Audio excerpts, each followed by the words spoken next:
Hello, EduMagicians. Welcome to the EduMagic podcast with your host, Dr. Sam Fessich. Dr. Sam is a professor of education, author of EduMagic, and a pumpkin spice latte fan. This podcast is designed for pre-service teachers. Remember, friends, teaching doesn't begin at graduation, but during that first class at 8 a.m. Let's get this party started. I'm Jessica Peresta, host of the Elementary Music Teacher Podcast, a part of the Education Podcast Network. Shows on the network are individually owned and opinions expressed may not reflect others. Find other interesting education podcasts at edupodcastnetwork.com. Hey everyone, it's Dr. Sam here. I am really excited to be sharing a bit with you about Chat GPT.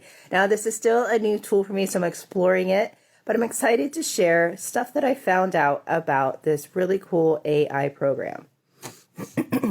So first, I found out about it from my husband. He's like, hey Sam, I found this cool AI tool. It answers questions and stuff. I'm like, oh, that's cool, hon. But what's really interesting, he got, me kind of into it. And then I started seeing how teachers can use Chat GPT. So that's what we're going to be talking about today. We're going to be sharing about what is it, what can it do, what impact will it have on education, what are some of the limitations, how can teachers use it in the classroom. So let's jump right in. So first of all, what is Chat GPT? What does it even stand for? So Chat GPT, the GPT part stands for Generating Pre-Training Transformer. It was launched by OpenAI back at the end of November. It is in a free beta version. And what that means is that it's the developers are using the AI to kind of test out and see what it can do. So it's using your questions and your feedback to identify different types of responses and things that the capability of the tool.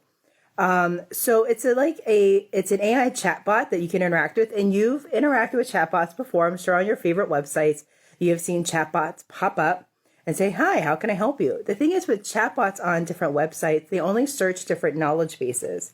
With Chat GPT, it searches databases and articles that are from 2021. So that's as recent as it gets. So that's one of the limitations. It can only search from 2021. So it can't search anything after that.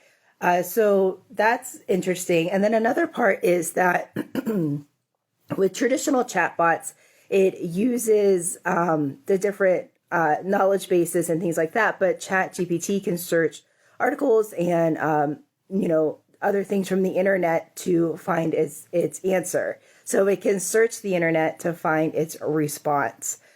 So what can it do? It answers questions in more of a conversational type way.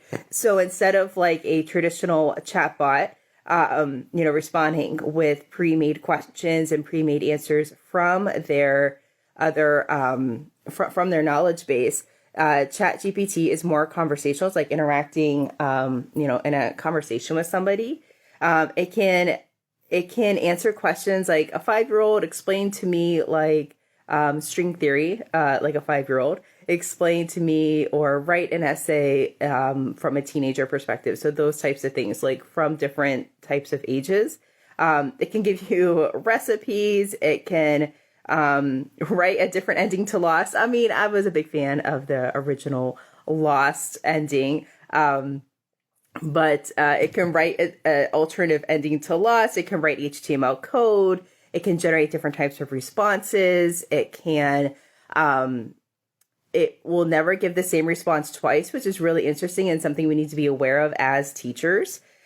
So what impact do you think it'll have on education? I think it goes and, it kind of reminds me of like when Wikipedia was new and people are like, oh my gosh, we have, Wikipedia, gives us the answer. We can just copy paste it.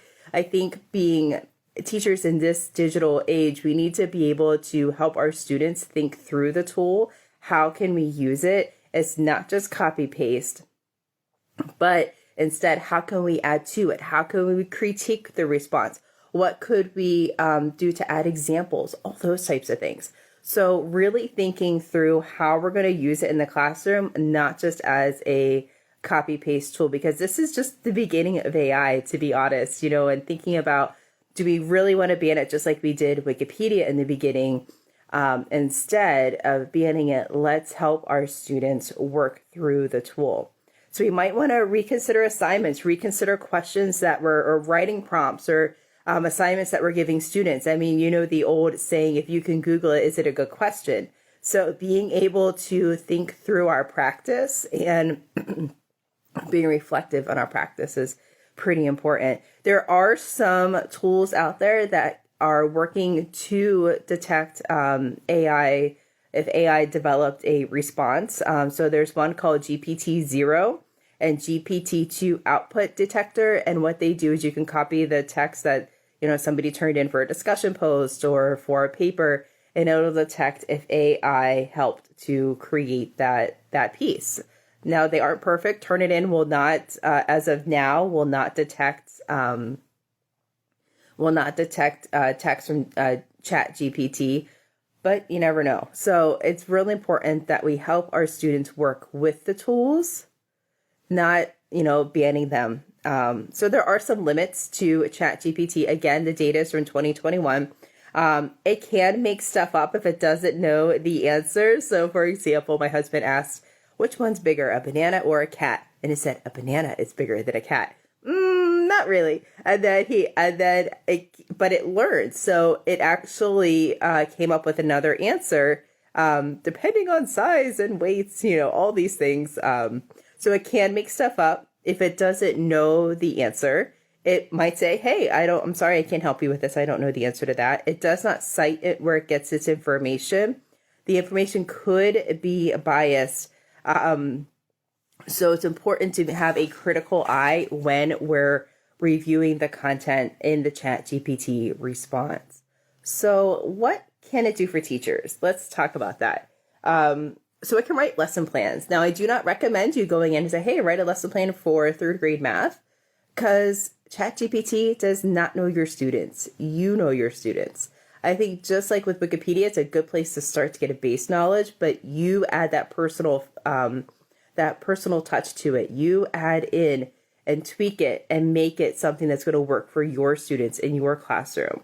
It can give you writing prompts. It can give you activity ideas. It can write email templates. It can do a lot of different things. Podcast show notes, for example.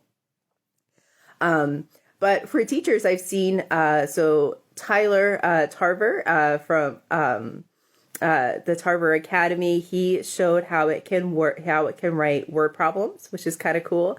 It can write lesson plans, like I said, but again, you know your students. That's where your magic is going to shine, and you can add that into that lesson plan. It gives a nice structure, but let's go ahead and let's tweak that. Let's add to that a little bit more. So what do we do now with this AI in place? So we want to make sure that we have authentic learning experiences for our students, that we give students opportunities for collaboration. We're asking students the right questions and have students make and create content. So as a teacher, I think this is a really unique opportunity for us to help our students work through and use the AI effectively. Us as teachers, using it effectively, not just copy pasting, adding to it, editing, keep on massaging that answer. So it gets to something that we can work with our students. So I hope that this was helpful. I would love to hear how you're using Chat GPT in your class with your students. All right, have a great day. And remember, friends, you have the EduMagic within you. Bye for now.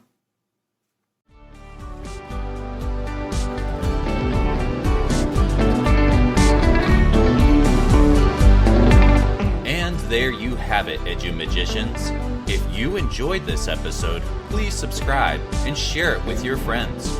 For more EduMagic, check out sfessage.com and follow Dr. Sam on Twitter and Instagram @sfessage. Until next time, you have the EduMagic within you.